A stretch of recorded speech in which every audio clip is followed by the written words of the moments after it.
मंत्र पाठ। ओम सहना भवतु सहनौ भुनक्तु सह वीर्यं करवावहै तेजस्विनावधीतमस्तु मा विद्विषावहै। ओम शांति शांति शांति। प्रथमावृत्ति की 322वीं कक्षा, 5वां अध्याय, प्रथम पाद और 54 सूत्र हो चुके हैं। पूछना है कुछ? आचार्य जी, ये संभवत्य वहरति पचति, इसमें प्रथम संभवति का अर्थ ठीक से समझ नहीं आ रहा है। प्रस्थम संभवति द्वितीय समर्थ प्रातिपदिक है ना। प्रस्थ को जो अपने में समा सकता है।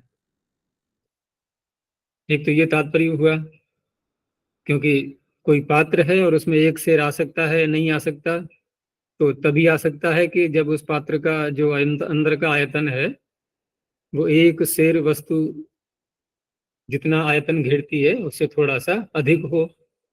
कम होगा तो नहीं कह पाएंगे कि इसमें एक शेर आ सकता है। किसी कमरे में अगर 10 व्यक्ति बैठ सकते हैं, 10 से अधिक नहीं बैठ सकते, इसका तात्पर्य है कि 10 व्यक्ति जितना स्थान घेरते हैं उतना स्थान तो है उसमें, उससे अधिक नहीं है। तो प्रस्थम संभवती अधिक हो सकता है तब भी कोई बात नहीं है, लेकिन 10 तो बैठ ही सकते हैं ना, ये तो निश्चय हो ही गया। तो ये तो हो गया संभवती का। लेकिन अवहरति जब बोलेंगे प्रस्थम अवहरति, तो यहाँ क्या होगा कि जो आधार का प्रमाण है, आधार का जितना प्रमाण है, जितना आयतन है, वह आयतन आधे के प्रमाण से कम है। क्योंकि अब शब्द थोड़ा हीनता अर्थ में आ जाता है ना। अब हनन बोलते हैं ना, अब हनन, तो अब शब्द बहुत जगह हीनता अर्थ में, कमी अर्थ में।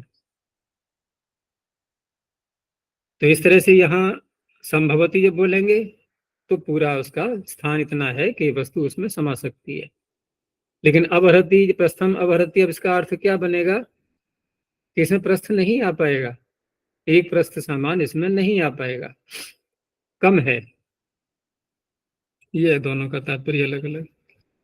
लेकिन यहाँ जो उन्होंने हिंदी में कि प्रस्थ भर अटना संभव है, चलो यहाँ तक तो ठीक है। ये अटना तो वही है, अटना का अर्थ है समा सकना, समा जाना उसमें। लेकिन दूसरा जो वाक्य है इनका कि प्रस्थ से अधिक अटना, तो ये तो बिल्कुल ही उल्टा अर्थ हो गया। ये तो अब का अर्थ फिर हीनता नहीं, ये तो उत्कृष्टता के अर्थ में जाएगा फिर। लेकिन ऐसा अन्य लोगों ने नहीं स्वीकार किया है।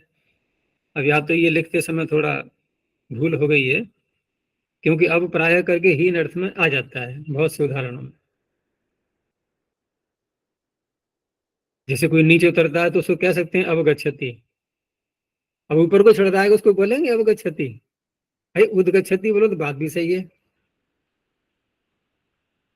अवमानना, देखो यहाँ स्पष्ट अर्थ दिख रहा है हमें, किसी का अनादर करते हैं ना तो होता है अवमानना। तो अब हरति का वही तात्पर्य है कि उतना नहीं आ पाएगा उसमें।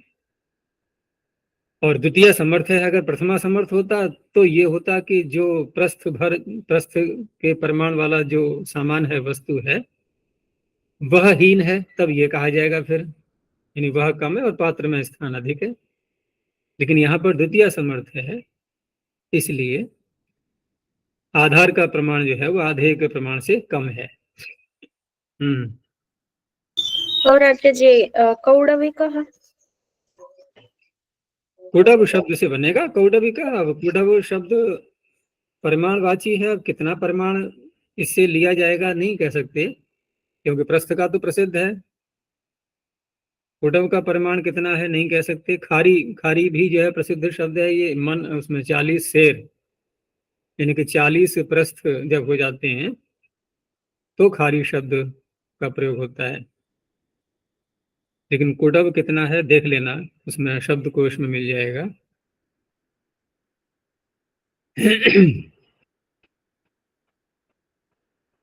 और अच्छा ये कुलजी, कुलजात।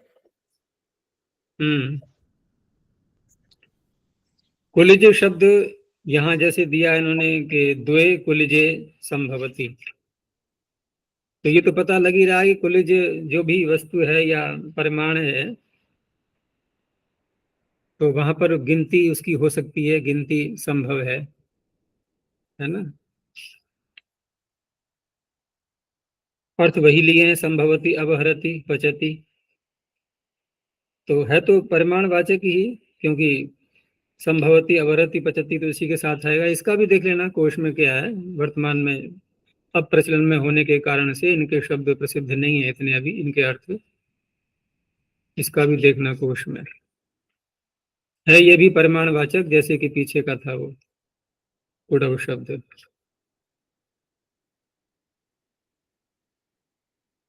आगे अर्थ बदल रहा है सूत्र का अब, और अर्थ आ रहे हैं कि सोस्यांश वसन भृतयः सह प्रथमैक वचनांतम अस्य षष्ठैक वचनांतम अंश वसन भृतयः प्रथमा बहुवचनांतम। 3 शब्द हैं इसमें, अंश, वसन और भृति, ये 3 अर्थ लिए जाएंगे। तो प्रथमा समर्थात अस्य इति षष्ठे अर्थे यथा विहितम प्रत्ययो भवति। अब क्योंकि प्रथमा समर्थ जो शब्द होगा तो वह जिसको कह रहा है वो क्या होना चाहिए, अभिधेय। तो यत् प्रथमा समर्थम अंश वसन भृतयश्चेत ता भवन्ति। प्रथमा समर्थ अंश होगा या वसन या भृति। तो अंश, अंश तो हो गया भाग, कोई हिस्सा उसका, छोटा सा भाग। और वसन कहेंगे उसके वस्तु का जो मूल्य होता है, कीमत, उसमें आएगा। और भृति शब्द होता है वेतन, भ्रियते अनेन अनया इति भृति, जिसके द्वारा भरण पोषण होता है। तो वेतन के लिए भृति शब्द का प्रयोग करेंगे। तो पंच अंशः वसनः, अब पंच अंशः 5, लेकिन जब अंश बोलेंगे, भाग बोलेंगे यहाँ पर, क्योंकि अस्य तो षष्ठी का अर्थ यह ले ही रहे हैं, लेकिन अंश के साथ में जब पंच शब्द बोला जाएगा, और पंच यदि संख्या का वाचक यहाँ लेंगे, संख्या ही ली जाएगी, या फिर मूल्य ले लें, जैसे 5 रुपए ऐसे बोला जाएगा यदि, तो 5 रुपए भी यदि बोलेंगे तो अंश के साथ में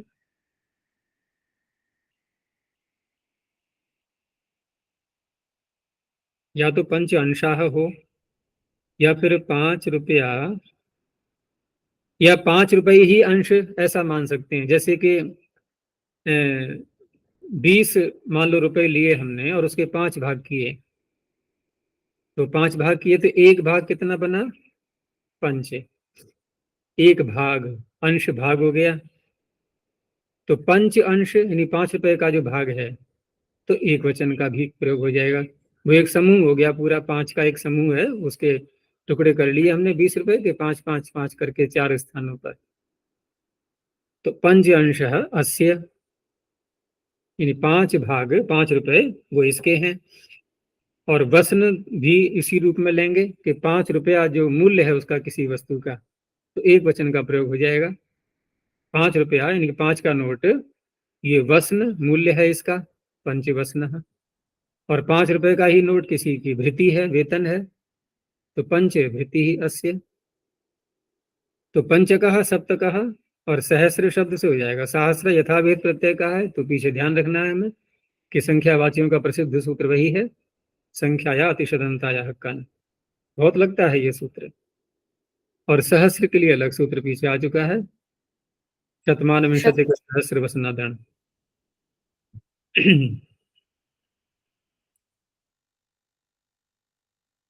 आगे फिर बदल गया अर्थ, ये इसी सूत्र में रहा इतना। आगे है तदस्य परिमाण। अब यहाँ पर पीछे द्वितीय समर्थ चल रहा था, ये नहीं, प्रथमा समर्थ पीछे भी है यहाँ, लेकिन ये नपुंसक लिंग का है, वो पुल्लिंग का था। तो तत्प्रथमैक वचनांतम अस्य षष्ठीक वचनांतम परिमाणम प्रथमैक वचनांतम, परिमाणम के कारण से तत् दे दिया है। तो परिमाण समानाधिकरण वाचिनः प्रथमा समर्थात्, क्योंकि जिस शब्द को तत् कहेगा वो तत् क्या है? परिमाण।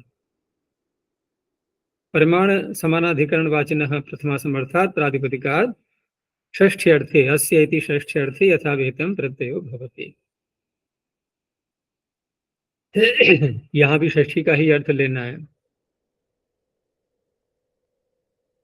तो प्रस्थः परिमाणम अस्य, प्रस्थ वही हो गया शेर, वह परिमाण है किसी पदार्थ का, उसका जो नाप है, राशि रखी हुई है, ढेर रखा हुआ है, और उसका परिमाण क्या है? एक शेर, एक प्रस्थ।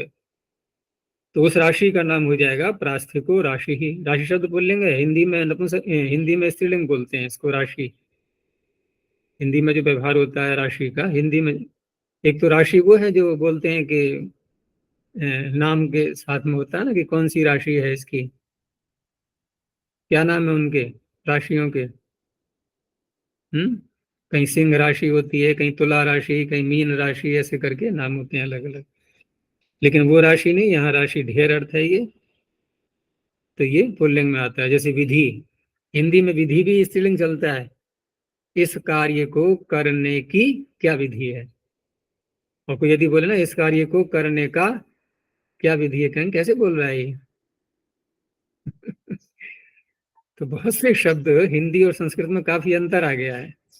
अग्नि शब्द कोई पुल्लिंग में बोल देगा तो वहां भी सामने वाले को अटपटा सा लगेगा, जबकि पुल्लिंग का शब्द है अग्नि संस्कृत में। लेकिन अग्नि जल रही है, अग्नि जल रहा है, कहेंगे लगता है किसी दूसरे प्रांत का है ये। ऐसी ही राशि है, प्रास्तिको राशि ही। खारी शब्द से खारिया ईकन लगाएंगे यहाँ पर। अब प्रास्तिका में कौन सा प्रत्यय होगा? क्योंकि यहाँ पर है ठै ठै है प्रत्यय, क्योंकि परिमाणवाची है तो वो तो हट जाएगा ठक वाला। तो खारी कह सत्य सत्य कह, तो शताच ठन्यता वशते, और सहस्र फिर वही सूत्र आ जाएगा। और द्रोण से द्रोणिका, और कुडब से कौडविका। तो ये भी परिमाणवाची होने से यहाँ भी ठय प्रत्यय होगा। तो तीन में ठय हो गया है, प्रास्थिक, द्रोणिक, कौडविक। आगे संख्यायाः संज्ञा संघ सूत्राध्ययनेषु। संख्यायाः पंचम एकवचनान्तम, संज्ञा संघ सूत्राध्ययनेषु सप्तमी बहुवचनान्तम। पीछे से तदस्य परिमाणम जो सूत्र आ रहा है, सामान्य शब्द बोल दिया था, लेकिन यहाँ पर परिमाण के साथ में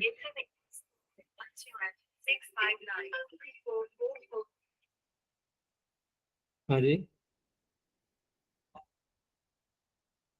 तो ऊपर ले आओ और कैसे ले।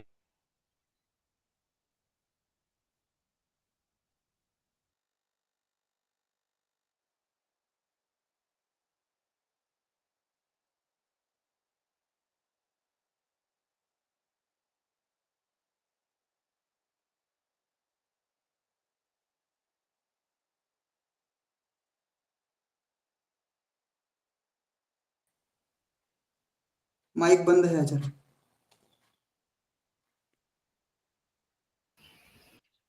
अपने आप ही माइक बंद हो गया। तो यहाँ जो परिमाण शब्द पीछे से आ रहा था, ये संख्यावाची के साथ जुड़ जाएगा, है ना। तो परिमाण समानाधिकरणात् संख्यावाचिनः प्रातिपदिकात् अस्य इति षष्ठ्यर्थे संज्ञा संघ सूत्र अध्ययन इत्येतेषु अर्थेषु यथाविहितं प्रत्ययो भवति। अर्थ है यहाँ पर चार: संज्ञा, संघ, सूत्र, अध्ययन। संज्ञा तो नाम को बोलते ही हैं, संघ हो जाता है समूह, और सूत्र तो प्रसिद्ध हैं, सूत्र ही पढ़ रहे हैं हम लोग, और अध्ययन भी कर रहे हैं साथ में, सूत्रों का अध्ययन। तो संज्ञा में जो उदाहरण दिया है इन्होंने, ये उस समय ये प्रसिद्धि को प्राप्त कुछ रहे होंगे शब्द। जैसे शकुनी कहा गया, शकुनी पक्षी होता है सामान्य रूप से बोलेंगे यदि तो सभी पक्षियों को बोल देते हैं शकुनी। लेकिन 5 पक्षी कोई प्रसिद्ध उस समय रहे होंगे। वर्तमान में अगर पूछा जाए कि 5 कौन से प्रसिद्ध पक्षी हैं, तो एकदम ऐसे उत्तर नहीं आ पाएगा, सबके उत्तर अलग अलग आएंगे, क्योंकि प्रसिद्धि को तो प्राप्त है नहीं कोई 5 का समूह ऐसा। लेकिन पाणिनि के काल में रहा होगा ऐसा, तो उन्होंने पंचकाह शकुन, नाम ही उनका पंचकाह हो गया। जैसे हम लोग तारों को नहीं बोलते हैं कि वो सप्तऋषि 7 ऋषि वाले, वो अब भी प्रसिद्धि को प्राप्त हैं शब्द। तो पंच एव पंचकाह शकुनया। लेकिन यहाँ जो बात चल रही थी कि षष्ठी के अर्थ में, तो विग्रह तो ऐसे करना चाहिए था ना कि पंच अस्य संज्ञा। लेकिन यहाँ जो पंच शब्द से हम जब करेंगे, तो ये अस्य षष्ठी का अर्थ यहाँ पर नहीं घटेगा, क्योंकि उन्हीं का तो नाम है, जो शकुनी है उन्हीं का ही नाम है पंचक, और कोई अतिरिक्त वस्तु नहीं है। तो ये स्वार्थ में ही प्रत्यय आएगा कि पंच एव पंचका। विग्रह भी इसीलिए ऐसे ही किया है इन्होंने, पंच एव पंचका, वो 5 ही पंचक बन जाएंगे, तो संख्यावाची होने से कन प्रत्यय हो गया। ऐसे ही शालंकायन, अब 2 और कौन है इनके साथ में नहीं कह सकते, किसी भी व्याख्याकार ने इनका अर्थ ही नहीं दिया है शब्दों का। तो शालंकायन है, ये 2 कोई और रहे होंगे उनके साथ में, वो 3 प्रसिद्ध हो गए होंगे उस काल में, तो त्रिकाह शालंकायन। वैयाकरणों में तो 3 प्रसिद्ध अब भी हैं, पाणिनि, पतंजलि और कात्यायन, त्रिमुनि व्याकरणम बोलते हैं। लेकिन ये शालंकायन किस प्रकार से प्रसिद्ध रहे होंगे, अन्य कोई ग्रंथ इन्होंने बनाए होंगे या तो, और उनके साथ में 2 और कोई होंगे, तो त्रिकाह शालंकायन बहुवचन का प्रयोग करेंगे, क्योंकि त्रिकाह शब्द बहुवचन में आ रहा है। तो कन प्रत्यय यहां भी हो जाएगा। आगे के जो है संघ, सूत्र, अध्ययन, यहां ये तीनों अर्थ और लग जाएंगे, वो अस्य षष्ठी का अर्थ यहां पर जुड़ जाएगा। तो पंच परिमाणम अस्य, अस्य कुछ भी हो सकता है, कोई भी वस्तु हो सकती है, प्राणी हो सकते हैं। तो पंचकः संघ, 5 का समूह। हिंदी में एक शब्द आता है जुट, सुना है कभी, जुटबंदी। तो जुट शब्द कहाँ बोलते हैं, जहां कुछ व्यक्ति इकट्ठे हो गए कि क्या जुट बना के खड़े हो गए हो, समूह, समूह अर्थ में आता है जुट शब्द। तो वो यहाँ घट जाएगा, पंचकः संघ, 5 का जुट बना लिया है पूरा, 5 का समूह। अष्टकः, 8 का समूह हो गया, अष्टकः संघ। सूत्र में यहाँ इन्होंने इसी का उदाहरण दिया है, अष्टाध्यायी का बोलते ही हैं इसको, एक तो अष्टाध्यायी शब्द बोलते हैं? तो वहां कौन सा समास करेंगे अष्टाध्यायी में? तत्पुरुष तद्धित है तत्पुरुष समास, समाहार, समाहार। हाँ, और लेकिन यहाँ जो है अष्टौ अध्यायः परिमाणम अस्य, यहाँ परिमाण अर्थ में जब किया जाएगा, तो अष्ट शब्द, अष्टम शब्द से संख्यावाची होने से कन प्रत्यय होगा, तो अष्टकम पाणिनीयम। ऐसे ही दशकम वैयाघ्र पदीयम, 10 अध्यायों का रहा होगा इनका, व्याघ्रपाद का रचित ग्रंथ कोई, तो दशकम वैयाघ्र पदीयम, इसमें 8 अध्याय हैं, तो अष्टकम पाणिनीयम। अध्ययन अर्थ में करेंगे तो पंच, अब पंच से अध्ययन में क्या लेंगे, तो आवृत्ति इन्होंने लिया है यहाँ पर, तो पंच आवृत्तयः परिमाणम अस्य, अध्ययन से, कोई अध्ययन कर रहा है और 5 आवृत्तियां उसने कर ली, तो पंचकम अध्ययनम, अध्ययन का बन गया ये विशेषण। ऐसे ही दशकम, इन्होंने शकुनी और उसका जो दिया है शालंकायन का हिंदी में, तो अर्थ नहीं दिया है, बस यूं ही दे दिया है कि पंचका है 5 शकुनी विशेष। अब कौन है शकुनी विशेष, वो किसी को नहीं पता अभी। ऐसे ही त्रिक का शालंकायन के साथ में। अगला जो सूत्र है ये प्रसिद्ध है क्योंकि इसमें बने बनाए शब्द पढ़े हुए हैं और सभी प्रयोग में आते हैं। ये संख्यावाची जो शब्द हम प्रयोग करते हैं, एक शब्द से लेकर के और आगे अनंत संख्याओं तक बोलते हैं, शत सहस्र सारी सब मिला करके, तो इनमें बहुत सारे जो शब्द हैं वो इस सूत्र में आ गए हैं और निपातन से बनाए गए हैं। इसके अतिरिक्त तो और जो शब्द बच जाते हैं बहुत से, तो कुछ तो अनादि कोश में बनाए हैं, पंच आदि तो वही मिल जाएंगे। और बाकी जब हम 10 के आगे चलते हैं तो 11, 12, एकादश, द्वादश ये सब जोड़ जोड़ के बनाते हैं, फिर समास कर करके आपस में। जब 20 पर पहुंचते हैं तो फिर विंशति वो अलग से बनेगा वहां पर, वो यहाँ इस सूत्र से प्रारंभ हो जाता है। तो ये देखते हैं पूरा सूत्र। तो एक ही पद है पूरा ये, पंक्ति विंशति त्रिंशत चत्वारिंशत पंचाशत षष्टि सप्तति अशीति नवति शतम प्रथमा बहुवचनांतम। तो कौन सा नहीं है इसमें? दश नहीं है, दशन। दशन यहां नहीं बनाया है, तो वो अलग से बनाएंगे। लेकिन विंशति से लेकर के और शत शब्द तक सब आ गए, 20, 30, 40, 50, 60, 70, 80, 90, 100 सब आ गए इसमें। अर्थ पीछे से आ रहा था परिमाणम वाला, तो परिमाणम भी यहाँ जोड़ सकते हैं। और यहाँ जब परिमाणम जोड़ेंगे तो जैसे पीछे के उदाहरणों में हमने किसी अन्य वस्तु को लिया, किसी अन्य वस्तु को लिया, जैसे हम तदस्य परिमाणम में ही घटाएं, तो वहां पर परिमाणवाची शब्दों को लिया गया था, जैसे प्रस्थ आदि। यहां इन शब्दों में संख्या ही स्वयं ली जाएगी। अब संख्या परिमाणवाची तो नहीं होती है उस प्रकार की, जैसे प्रस्थ परिमाणवाची है तो संख्या उस रूप में नहीं लेते।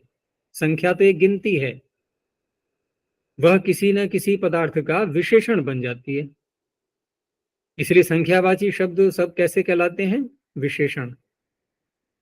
अब विशेषण होंगे तो वहां पर परिमाण अर्थ कैसे घटाएंगे? तो विशेषण किसी न किसी वस्तु को तो कहा ही जाएगा ना, किसी के विशेषण बनेंगे तो वो उन्हीं का परिमाण बनेगा। हम यदि 10 बोल रहे हैं तो 10 क्या चीज है? कुछ तो है, कोई वस्तुएं रखी हैं, कोई मनुष्य है, कोई प्राणी है, तो वो 10 उन सब में घट रहा है। उन तो विशेषण के रूप में 10 शब्द आ गया और उन सब का जो सामने है विद्यमान वस्तु है उनका बन गया वो विशेषण। तो ये परिमाण ऐसे घटाते हैं यहाँ पर, क्योंकि अर्थ तो वही चल रहा है। तो सूत्र का अर्थ यही बन जाएगा कि पंक्ति विंशति त्रिंशत चत्वारिंशत पंचाशत षष्टि सप्तति अशीति नवति शत इत्येते शब्दाः तदस्य परिमाणमित्येतस्मिन् अर्थे निपात्यन्ते। अब निपातन में फिर अलग अलग जो भी कार्य अन्य किसी प्रकार से सिद्ध नहीं है वो निपातन से माने जाएंगे। तो सभी में एक तो प्रत्यय, क्योंकि सभी संख्यावाची हैं तो फिर संख्यावाची होने से या तो कन होगा, और ती और शदंत वाले हैं वैसे तो ऐसी प्राय करके ऐसे ही हैं सब ये। शत के अतिरिक्त, शत के अतिरिक्त देखो, अच्छा देखो, विंशति षष्टि सप्तति अशीति नवति ये त्यंत हो गए, और त्रिंशत चत्वारिंशत पंचाशत ये शदंत हो गए। तो कन तो होना नहीं है फिर यहाँ पर, तो कौन सा होगा फिर? अब कौन सा होगा?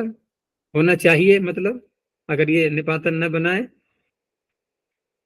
तो तदस्य परिमाण हमसे कौन सा होना चाहिए फिर? है प्रत्यय की प्राप्ति होगी। तो इसलिए ये सूत्र अलग से बना दिया इन्होंने। लेकिन जो पंक्ति शब्द आ रहा है इसमें, ये पंक्ति उस तरह का तो नहीं है जैसे विंशति त्रिंशत आदि आगे के जो शब्द आ रहे हैं, ये थोड़ा भिन्न प्रकार का है।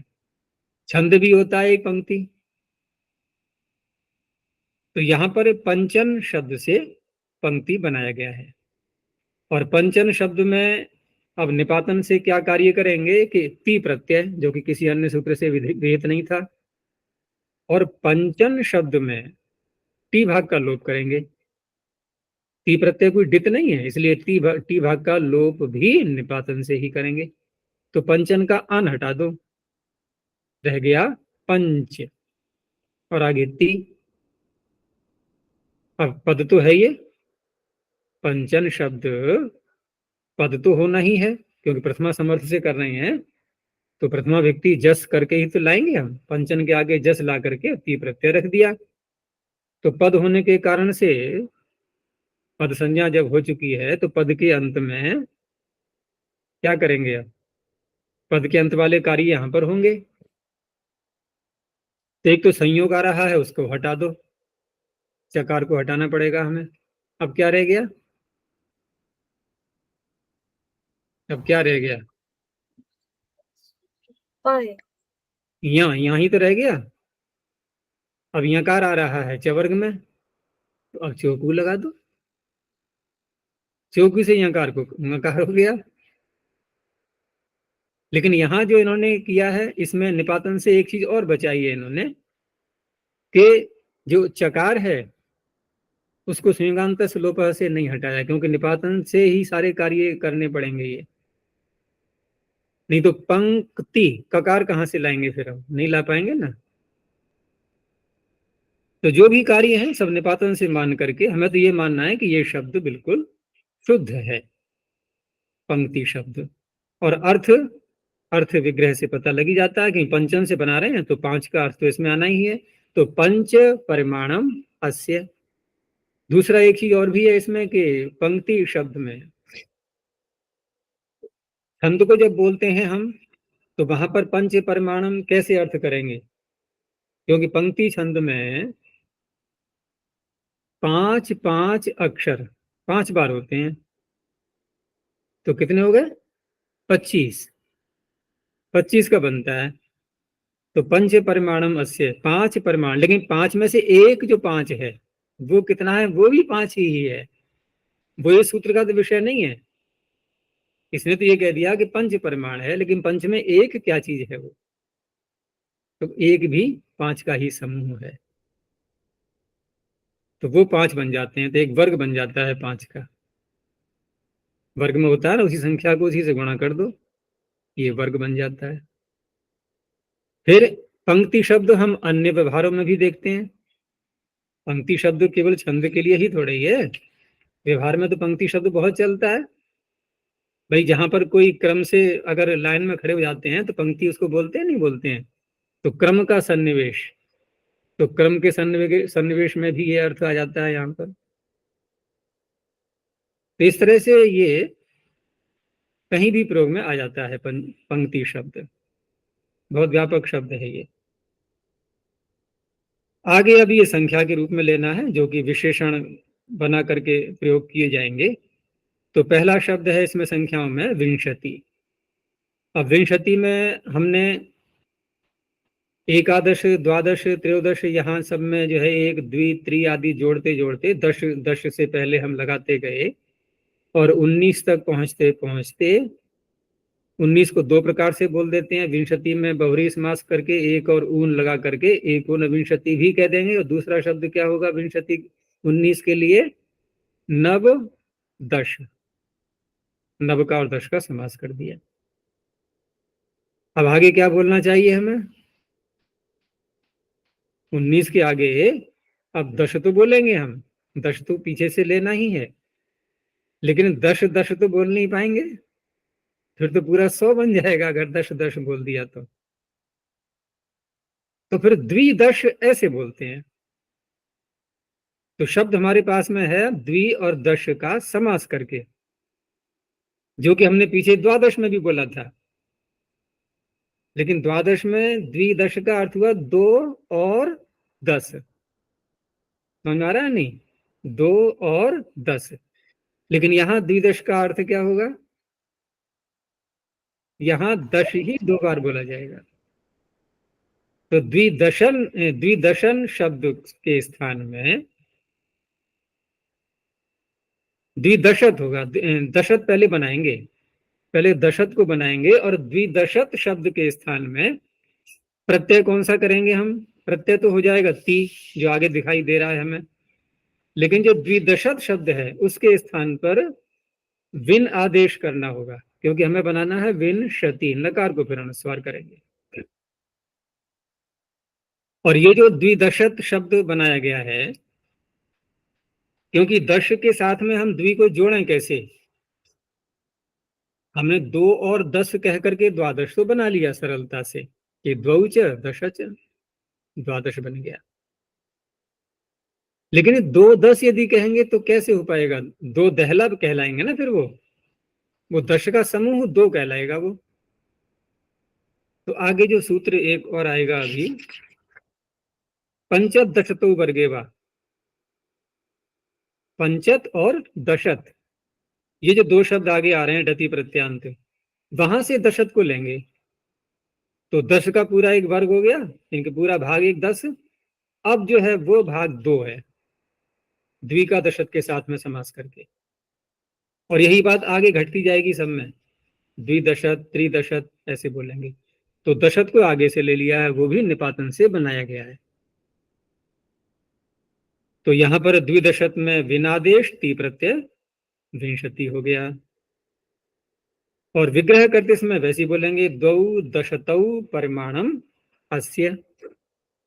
अब दशत का ही रूप चला लिया, दशतौ दशत दशतौ दशतः, तो द्वौ दशतौ परिमाणम अस्य। अब त्रिदशत ले लो आगे वाला, वहां भी उसके स्थान पर त्रिन, जैसे द्विदशत के स्थान पर विन, यहाँ त्रिन आदेश, प्रत्यय आगे वाला जोड़ दो, वहां शत है वहां शती था, ती था वहां, तो शत प्रत्यय हो गया, और त्रिन आदेश अनुस्वार करके त्रिंशत। अब इसका विग्रह कैसे करेंगे, त्रयो दशतः परिमाणम अस्य, यहाँ 3 दशत हो गए। अब चत्वारिंशत के साथ में भी, तो चत्वारः यानी चतुर्दशत, चतुर्दशत के स्थान पर चत्वारिन आदेश, और प्रत्यय कौन सा होगा अब, शत, जैसे पीछे था। तो चत्वारो दशतः परिमाणम अस्य चत्वारिंशत। अब पंचशत बोलने, पंचदशत कर दो, तो पंचदशत के स्थान पर बनाना है हमें शब्द पंचाशत, तो पंचा आदेश, और प्रत्यय फिर वही ऐसा है। तो पंचदशतः परिमाणम अस्य पंचाशत। षष्ठी में अब अंतर आ गया थोड़ा, यानी कि त्रिंशत चत्वारिंशत पंचाशत, तीनों में प्रत्यय एक ही है शत, और विंशति में ती प्रत्यय था, ठीक उसी प्रकार से षष्ठी में भी ती प्रत्यय है, लेकिन षड दशत के स्थान पर करना होगा हमें शश आदेश। और शश आदेश करके एक समस्या और भी आती है, कि शश कर लिया और आगे ती है, लेकिन पद है ये, और पद होने से पद के अंत वाला कार्य झलाम शोन्ति की प्राप्ति होने लगी। तो निपातन से ही हमें यहाँ पर अपदत्व यानी कि भ संज्ञा कर लो, तो पद संज्ञा का अभाव हो जाएगा, क्योंकि भ संज्ञा वैसी सरलता से तो हो नहीं पाएगी, ती प्रत्यय बैठा है आगे, आजादी है नहीं। नहीं तो क्या बनना चाहिए था, षट्टी, षट्टी, भाई ताको तो ट हो ही जाना है, तो षट्टी, और है षष्टी।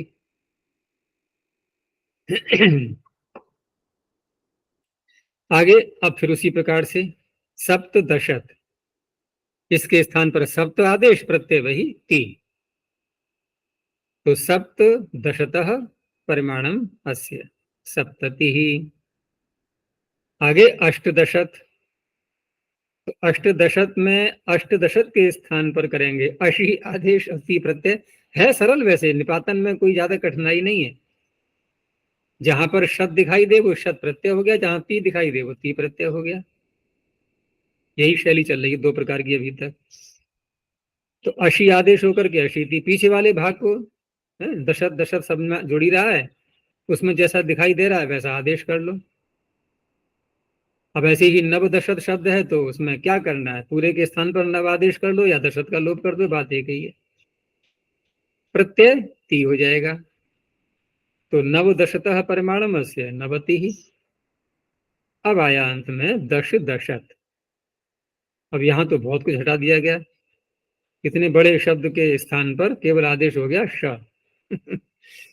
बहुत छोटा सा शब्द बन गया, संख्या बड़ी है लेकिन शब्द छोटा है। हम्म,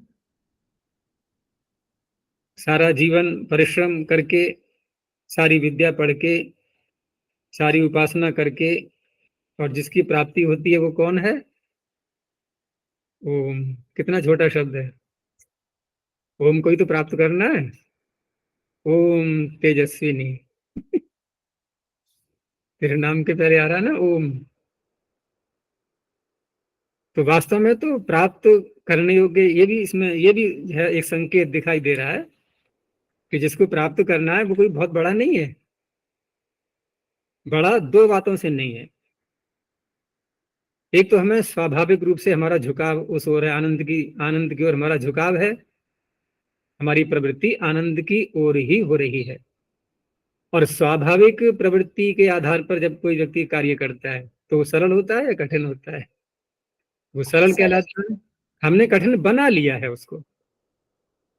वास्तव में सरल है, परमात्मा को प्राप्त करना सरल है, और उससे दूर हटना कठिन क्या असंभव है। तो इसलिए भी ओम शब्द। दूसरा, छोटा क्यों है वो परमात्मा? मछली को जब प्यास लगती है तो मछली छोटी है या समुद्र छोटा है? समुद्र बड़ा है, मछली छोटी है। लेकिन मछली की प्यास जितने जल से बुझ जाती है, वो जल और समुद्र कितना अंतर हो गया? वो जल तो थोड़ा सा ही है ना, बस वही चाहिए था उसको। तो जीवात्मा भी परमात्मा का साक्षात्कार अपने अंदर करता है, तो अपने अंदर करेगा तो अपना है कितना? वो जीवात्मा स्वयं में कितना है? बहुत सूक्ष्म है, बहुत छोटा है।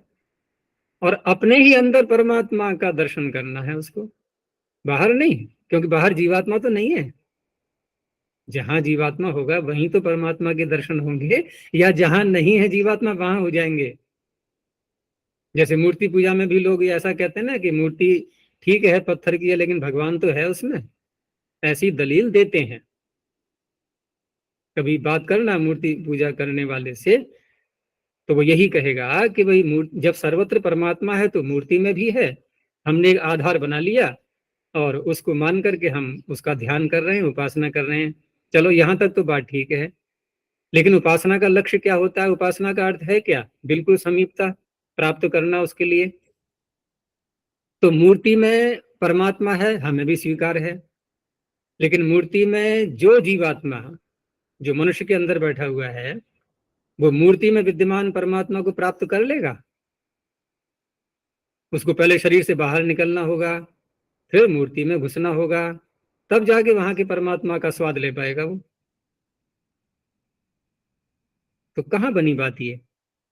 इसलिए कहते हैं कि परमात्मा अपने अंदर है, उसी को तो प्राप्त करना है, बाहर नहीं। बाहर का हम प्राप्त कर ही नहीं सकते, स्वयं के अंदर ही परमात्मा के दर्शन होते हैं। इसलिए भी छोटा है वो। हमारे लिए छोटा ही है ना, हमें थोड़ा सा ही चाहिए बस उसका भाग है, रस की एक बूंद चाहिए। रसो वही सह रसम ही एवं लब्ध्वा आनंदी भवती। तो शतम शब्द पर थे हम लोग। तो दश दशत के स्थान पर श आदेश, प्रत्यय भी छोटा सा है, त सारा ही स्वरूप बदल गया उसका, पूरा हुलिया। तो दश दशतः परिमाणम अस्य शतम, ये बने शब्द। अब जो हम दशत बार बार बोल रहे थे, ये शब्द आगे आ रहा है। तो अगला सूत्र है पंचदशतौ वर्गे वा। पंचदशतौ प्रथमा द्विवचनांतम वर्गे सप्तम एकवचनांतम वा अव्ययपदम। दो शब्द लिए इसने, पंचत और दशत। इत्येतौ शब्दौ दति प्रत्यांतौ परिमाणम इत्यस्मिन् अर्थे वर्गे अभिधेय विकल्पे न निपात्यते। यहाँ पर परिमाण अर्थ तो पीछे से आ ही रहा था, लेकिन परिमाण के साथ में इन्होंने यहाँ पर एक वर्ग शब्द और ले लिया है कि वर्ग अर्थ में वर्ग भी एक समूह जैसा ही होता है। तो पंच परिमाणम अस्य, इसका परिमाण कितना है? 5। तो उस पूरे वर्ग का नाम हो गया पंचत, पंचद वर्ग। ऐसे ही दशद वर्ग। तो ये कौन सा प्रत्यय हुआ? डति। निपातन से करेंगे तो डति प्रत्यय का बचेगा अत। अब यहां पर टी भाग को हटा दो, पंचन में से अन हट गया, पंचत। दशन में से अन हट गया, दशत। अब विकल्प से इन्होंने यहां पर किया है ये क्या? डति प्रत्यय विकल्प से माना है, निपातन में विकल्प से डति प्रत्यय माना है। तो हम यूं भी कह सकते हैं कि विकल्प से वर्ग अर्थ में ये शब्द निपातित हैं। तो दूसरे पक्ष में फिर स्वतंत्रता से हम पंचन और दशन से जो भी प्रत्यय प्राप्त हो रहा है वो करेंगे वर्ग अर्थ में। तो वहां पर संख्यावाची होने से कन हो जाएगा, तो पंचको वर्ग, दशको वर्ग। अब पीछे जैसे हमने पंक्ति, विंशति, त्रिशत आदि सूत्र में दशत दशत का बार बार जो प्रयोग किया था, तो वहां पर ये भी कल्पना की जा सकती है। भाई कल्पना, निपातन में कल्पना ही तो होती है एक प्रकार से जो सरलता से हो जाए। तो वहां पर हमने दशत को लिया था, तो दशत को न लेकर के हम दशक शब्द को भी ले सकते हैं।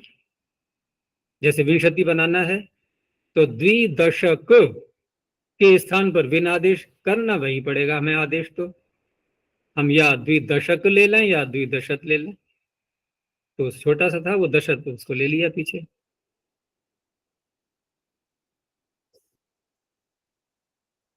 आगे सप्तनोय छंदसी, सप्तनः पंचमे क्वचनांतम अय प्रथमे क्वचनांतम छंदसी सप्तमे क्वचनांतम। यहां पर वर्ग अर्थ में ही शब्द बनाया जा रहा है सप्तन से अय प्रत्यय करके, और केवल वेद में है ये। तो सप्तनः प्रातिपदिका छंदसी विषय तदस्य परिमाणमित्येतस्मिन् अर्थे वर्गे अभिधेये अय प्रत्ययो भवति। तो सप्तन शब्द से अय प्रत्यय करेंगे तो आदि अच को वृद्धि होकर के और टी भाग के जो लोप की प्राप्ति होती है नस तद्धिते से, उसको रोका जाएगा। इससे अन, संयुगादिष्ट के आगे अन, जिसको बताया था मैंने सबसे छोटा सूत्र अष्टाध्यायी का। और कोई मिला तुमने ढूंढा इससे छोटा? और इससे छोटा तो कोई नहीं मिलेगा। इस जैसा भले ही मिल जाए, लेकिन इस जैसा भी नहीं है कोई।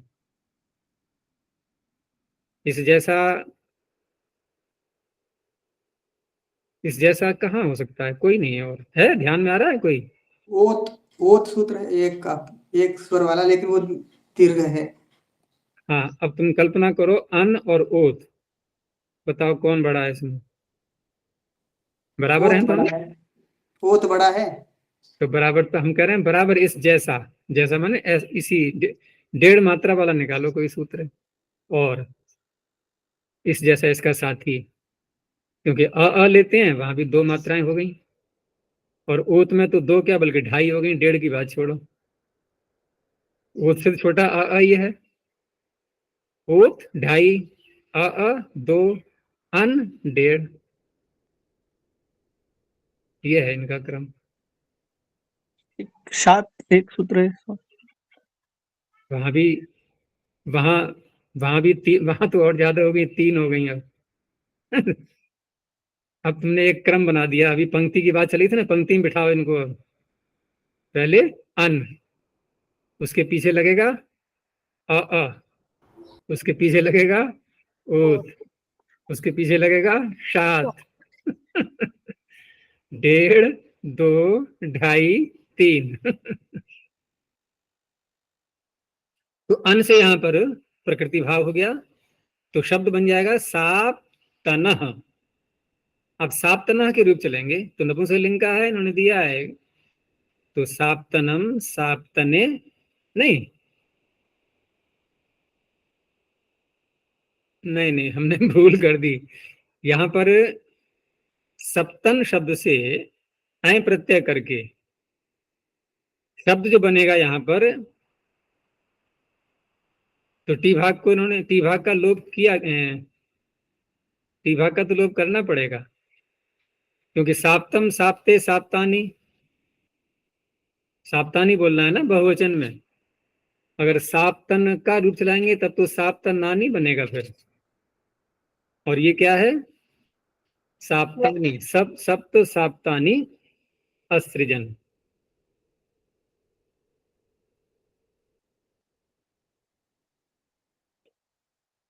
तो ऐ प्रत्यय है, क्योंकि ये जो अनसूत्र जो प्रकृति भाव करता है,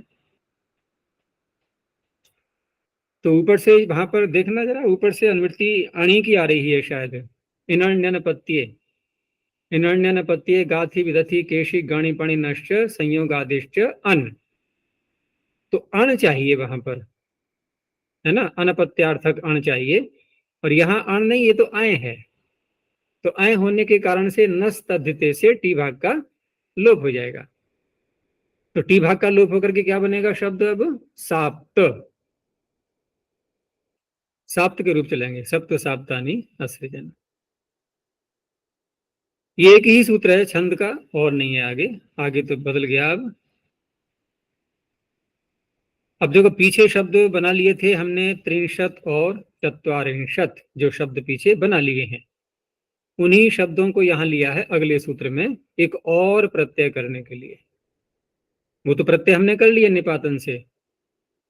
तो त्रिंशत चत्वारिंशतोर ब्राह्मणे संज्ञायाम डण, त्रिंशत चत्वारिंशतो षष्ठी द्विवचनांतम, ब्राह्मणे सप्तम एकवचनांतम, संज्ञायाम सप्तम एकवचनांतम, डण प्रथम एकवचनांतम। षष्ठी जो है ये पंचमी के अर्थ में मानी जाएगी। तो त्रिंशत चत्वारिंशत इत्येताभ्याम प्रातिपदिकाभ्याम संज्ञायाम विषये डण प्रत्ययो भवति। अब ब्राह्मणे कहा है सूत्र में, तो परिमाण अर्थ जो लिया जा रहा था कि तदस्य परिमाणम इत्येतस्मिन् विषये ब्राह्मणे अभिधेये। ब्राह्मण से तात्पर्य यहाँ पर ब्राह्मण ग्रंथ, ब्राह्मण मनुष्य नहीं, वर्ण नहीं, ब्राह्मण ग्रंथ। तो 63 अध्यायः परिमाणम, 30 अध्याय का एक परिमाण है। किनका है? ब्राह्मणों का। ये ब्राह्मणों में जो बहुवचन दिया है, तो ब्राह्मण जो ग्रंथ होते हैं उनमें देखा होगा कि प्रथम ब्राह्मण, द्वितीय ब्राह्मण, तृतीय ब्राह्मण, संख्या आती है ना उनके अंत में बार बार बार बार। तो ऐसे है जैसे कंडिकाओं को हम अलग अलग कर लेते हैं, प्रथम कंडिका, द्वितीय कंडिका, तृतीय। तो ब्राह्मण शब्द भी एक जो गद्य खंड आता है, छोटा सा भाग, उसको एक भाग को बोल देते हैं ब्राह्मण। तो अलग अलग जो ब्राह्मण आ रहे हैं किसी अनुवाक में, तो वहां जो अलग अलग ब्राह्मण आ रहे हैं उसी संख्या बढ़ेगी। तो 63 अध्याय परिमाणम एशाम ब्राह्मणानाम, ये जो ब्राह्मण बहुत सारे हैं इसके अंदर, पुस्तक के अंदर जो भाग हैं अलग अलग, उन सब का पूरा परिमाण मिला करके 30 अध्यायों में बांटा गया है उनको। तो त्रयीशानी ब्राह्मणानी बहुवचन में बन गया अब ये। तो 63 शब्द से डन प्रत्यय, डित होने से टी भाग को हटा दो, आदि अच को वृद्धि भी करना है, तो शब्द बन गया अकारांत त्रयींश। ऐसे ही चत्वारिंशत में भी डण प्रत्यय करके आदि अच में वृद्धि पहले से है, केवल टी भाग को हटाना है। तो नहीं, आदि अच में वृद्धि करनी होगी। हाँ, तो चात्वारिंश, चात्वारिंशानी ब्राह्मणानी।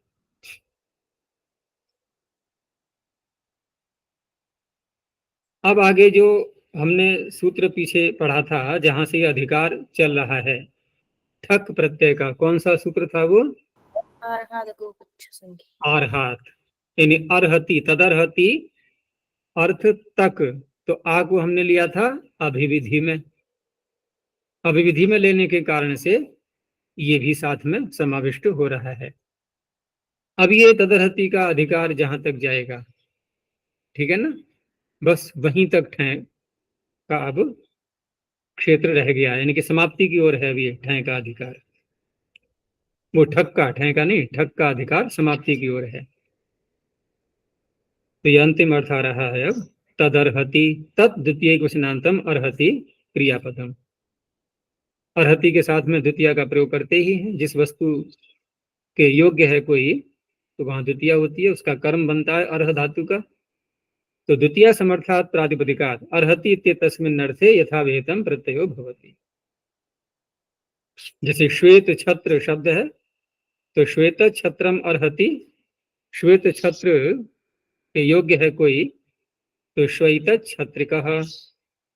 वस्त्र युग में वस्त्रों का जोड़ा, वस्त्र युग्मम अर्हति वास्त्र युग्मिकः। अब ये जो दोनों शब्द हैं, यहाँ कौन सा प्रत्यय होगा?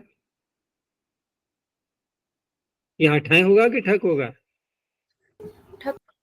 यहाँ ठक ही होगा, क्योंकि न तो ये परिमाणवाची है न संख्यावाची है। आगे सत्य शतिका सहस्र, फिर वही दे दिए, इनके अलग अलग सूत्र हैं दोनों के, तो वो प्रत्यय हो जाएंगे। आगे है छेदादिभ्यो नित्यम, छेदादिभ्य पंचमी बहुवचनांतम नित्यम प्रथम वचनांतम। छेदादिभ्य द्वितीय समर्थेभ्य प्रातिपदिकेभ्य नित्यम अर्हति इत्येतस्मिन् अर्थे यथावेतम प्रत्ययो भवति। अर्हति तो पीछे से आ ही रहा था, उसमें नित्य विशेषण और लगा दिया है, क्रिया विशेषण। तो नित्यम छेदम अर्हति, जिसमें नित्य छेद के जो योग्य है, तो छैदिकः, और भेदम अर्हति भैदिकः। इसमें गण दे दिया है, थोड़े से शब्द पढ़ दिए हैं इसमें। आगे है शीर्ष छेदाद यच्च, शीर्ष छेदात पंचमे क्वेश्चनांतम यत् प्रथमे क्वेश्चनांतम च अव्यपदम। शीर्ष छेद, यहाँ पर शीर्षण शब्द है मूल तो, लेकिन निपातन से शीर्षण के स्थान पर शीर्ष आदेश भी इसी सूत्र से करना है, क्योंकि सूत्र में पढ़ा हुआ है इसलिए। तो द्वितीय समर्थात् शीर्ष छेद प्रातिपदिकात् नित्यम अर्हति इत्येतस्मिन् अर्थे यत् प्रत्ययो भवति। सूत्र में चकार बोल दिया है, तो चकार से फिर यथाविहित प्रत्यय को ले लेते हैं, जो कि ठक का अधिकार चल रहा है, वही आ जाएगा। तो शिरश्छेदम नित्यम अर्हति शीर्षच्छेद्यः। किसी को फांसी का अधिकार ऑर्डर हो गया है, तो अब तो होना ही है, तो शीर्षच्छेद्यः। और ठक करेंगे तो शीर्षच्छेदिकः। आगे है दंडादिभ्य, और कहीं कहीं पाठ मिलता है इसका दंडादिभ्यो यह। मैंने जो कंठस्थ किया है वो दंडादिभ्यो यह निकलता है मेरे मुख से, क्योंकि वही याद है मुझे। तो यत में और यह में कोई ज्यादा अंतर नहीं है, स्वर का अंतर है। पीछे यत था ना, अगर उसी की अनुवृत्ति ले आते हैं तो कोई बात नहीं, दंडादिभ्य सूत्र रहेगा। और अगर दंडादिभ्यो यह बोलेंगे तो यत की अनुवृत्ति नहीं आएगी। तो दंडादिभ्य पंचमी बहुवचनांतम, दंडादिभ्य प्रातिपदिकेभ्य तदर्हति इत्येतस्मिन् अर्थे यत् प्रत्ययो भवति। अब ये सूत्र इसलिए बनाया गया, नहीं तो अगर नहीं होगा तो फिर ठक का अधिकार चल रहा है, वही होगा तदर्हति सूत्र से, तो ये उसका अपवाद हो गया अब ये ठक का। तो दंडम अर्हति दंड्य शब्द ऐसा है कि काफी प्रयोग में आता है, ये दंड्य या दंडनी जैसे बोलते हैं, वही अर्थ है इसका। मुसलम अर्हति मुसल्य, तो मुसलम अर्हति ये वहां प्रयोग करेंगे जैसे अन्न को कूटते हैं मूसल से, तो जो अन्न कूटने योग्य है ना, सूख गया है, क्योंकि गीले को नहीं कूटा जाता है। गीले को भी कूटते हैं, लेकिन वो एक अलग प्रक्रिया है, उससे और कुछ वस्तु बनाते हैं। जैसे चावल को कूटना हो, तो देखा होगा गीले चावल को थोड़ा सा भिगो करके और फिर उसको कूटते हैं, और कूट करके फिर उससे भी वो पकवान बनते हैं, मीठा डाल करके उसको सेकते हैं घी में। होली के समय में करते हैं यहाँ पर उत्तर भारत में। तो मुसल्यः ये हो गया। आगे है छंदसी च, छंदसी सप्तम एक वचनांतम च अव्यपदम। छंदसी विषय प्रातिपदिक मात्रा तदर्हति इत्येतस्मिन् अर्थे यत् प्रत्यय भवति। अब किसी भी प्रातिपदिक को ले सकते हैं, या किसी का नाम ही नहीं है, तो ये भी ठक का अपवाद बनेगा सूत्र अब ये, क्योंकि तदर्हति से तो फिर ठक की ही प्राप्ति होगी। तो उदक शब्द का उदाहरण दिया है, उससे यत् प्रत्यय हो गया उदकम अर्हति इति उदक्या, स्त्रीलिंग का है, उदक्या वृत्तयः। यूपम अर्हति यूप्यः पलाशः, जो यूप के योग्य है, यूप जैसे बन सकता है ऐसा पलाश, पलाश की लकड़ी जो होती है उससे यूप बनाते हैं। ऐसी ही गर्त्यो देशः गर्तम अर्हति, तो क्या अर्थ निकलेगा इसका? ऐसी भूमि, ऐसा स्थान जिसको सरलता से खोद सकते हैं, जहां गड्ढा बनाया जा सकता है। पथरीली जमीन है वहां नहीं बन पाएगा, चट्टान है कोई, वहां कैसे गड्ढा बनाएंगे? तो गर्त्यो देशः। पात्रात् घंश्च, पात्रात् पंचम एकवचनांतम, घन प्रथम एकवचनांतम च व्यापदम। घन, तो घन में घ को ईय हो जाता है। द्वितीय समर्थात् पात्र प्रातिपदिकात् घन प्रत्यय भवति, चकाराद् यत् च अर्हति इत्येतस्मिन् अर्थे। अब पात्र शब्द के दो अर्थ हैं। पात्र एक तो बर्तन हो ही गया पात्र, और दूसरा पात्र पीछे भी आया था जो कि परिमाणवाची भी था। तो दोनों ही शब्द ले लेंगे यहाँ पर। परिमाणवाची यदि मानेंगे तो ये ठय का अपवाद माना जाएगा, और पात्र अन्य अर्थ में लेंगे तो ठक का अपवाद बनेगा, दोनों का अपवाद बन जाता है। तो पात्रम अर्हति पात्रीयः अथवा पात्र्यः, घन करेंगे तो पात्रीयः बनेगा। कडंकर दक्षिणात् छ च, कडंकर दक्षिणात् पंचम एकवचनांतम, छ लुप्त प्रथमांत निर्देशः च व्यापदम्। कडंकर दक्षिणा इत्येताभ्यां प्रातिपदिकाभ्यां तदर्हति इत्येतस्मिन् विषये छः प्रत्यय भवति यत् च। कडंकर शब्द तो इसको भूसे को बोलते हैं जो पशु खाते हैं। तो ऐसा पशु, इन ऐसा बच्चा जो गाय का है, जैसे दूध पीता है बच्चा प्रारंभ में तो गाय का या भैंस का हो, लेकिन जब कुछ समय बीत जाता है, लगभग 6 महीने या वर्ष के आसपास, तो धीरे धीरे भूसा भी खाने लगता है। तो अब उसको कह सकते हैं कि कडंकरम अर्हति, अब ये इतना बड़ा हो गया कि ये कडंकर के योग्य है, बन चुका है, खा सकता है, खिलाया सकता है। मनुष्य के बच्चे का भी तो होता है अन्न प्राशन, इनका होता है कडंकर प्राशन। तो कडंकरियो गौहु, ये छ हो गया, नहीं तो कडंकरिय ये यत हो गया। दक्षिणाम अर्हति, दक्षिणा के जो योग्य है ऐसा कोई भिक्षु, तो दक्षिणीयो भिक्षु अथवा दक्षिण्यः। स्थाली बिलात, स्थाली बिलात पंचम एकवचनांतम। स्थाली कहते हैं पात्र को, वो जो बटलोई होती है, और बिल हो गया उसका जो भाग है अंदर का आयतन, छेद बोलते हैं ना बिल को। जैसे चूहे बना लेते हैं अपना बिल, तो बिल क्या होता है? वो छेद बना लेते हैं अपना, लेकिन बनाते चूहे हैं और रहते हैं जाकर के सांप उसमें कब्जा कर लेते हैं वो, क्योंकि सांप अपना बिल नहीं बनाते अलग से। ऐसे ही कौआ जो है कभी भी अपना घोंसला नहीं बनाता। तो क्या होता है कि जो अन्य पक्षी घोंसला बनाते हैं ना, उसे गुस्सा आती है, फिर क्रोध आता है, वो उनके घोंसलों को तोड़ता रहता है सबके, और स्वयं कोई घोंसला बनाएगा नहीं। ऐसे ही सांप जो है ये अपना स्वयं का बिल न बना करके चूहों के बिल को देखते रहते हैं, कहाँ मिल जाए उसी में रहने लगते हैं, चूहे भाग जाते हैं वहां से निकल के। फिर तो स्थाली बिल, ये स्थाली का बिल हो गया। तो स्थाली बिल प्रातिपदिकात् तदर्हति इत्येतस्मिन् अर्थे छ यतौ प्रत्ययो भवतः। स्थाली बिलम अर्हन्ति, स्थाली बिलियास तंडुला है, ऐसे तंडुल जो कि स्थाली में आ सकते हैं, ज्यादा नहीं है ना, इतने हैं कि जो जिस बटलोई में पकाना है वो सारे उसमें आ जाएंगे।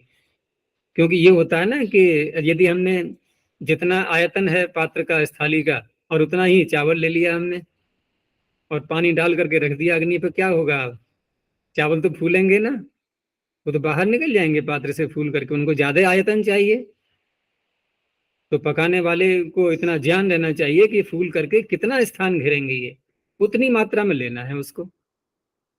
तो उतनी ही मात्रा में जब लिए जाएंगे तब कहा जाएगा स्थालियास तंडुला, स्थाली बिलियास तंडुला। यत करेंगे तो स्थाली बिल्या। अब ये आगे अंतिम सूत्र है तदर्हति का।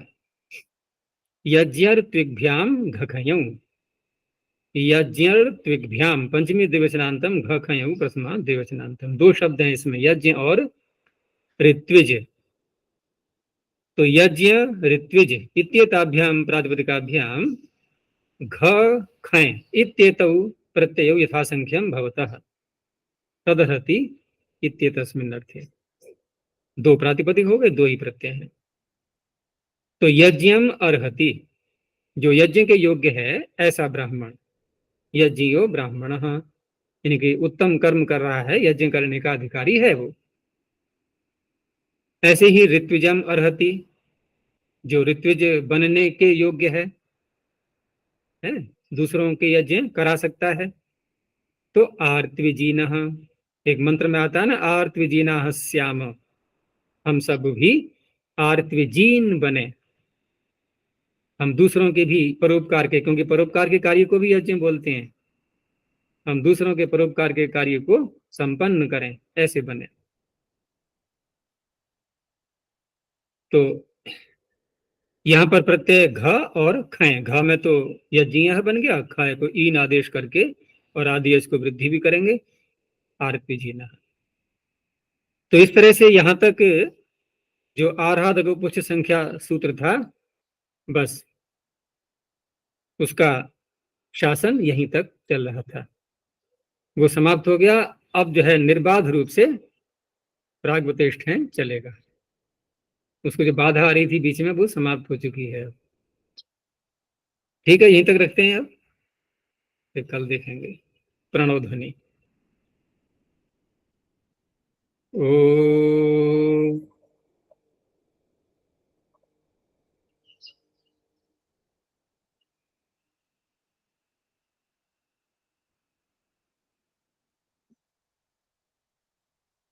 ओ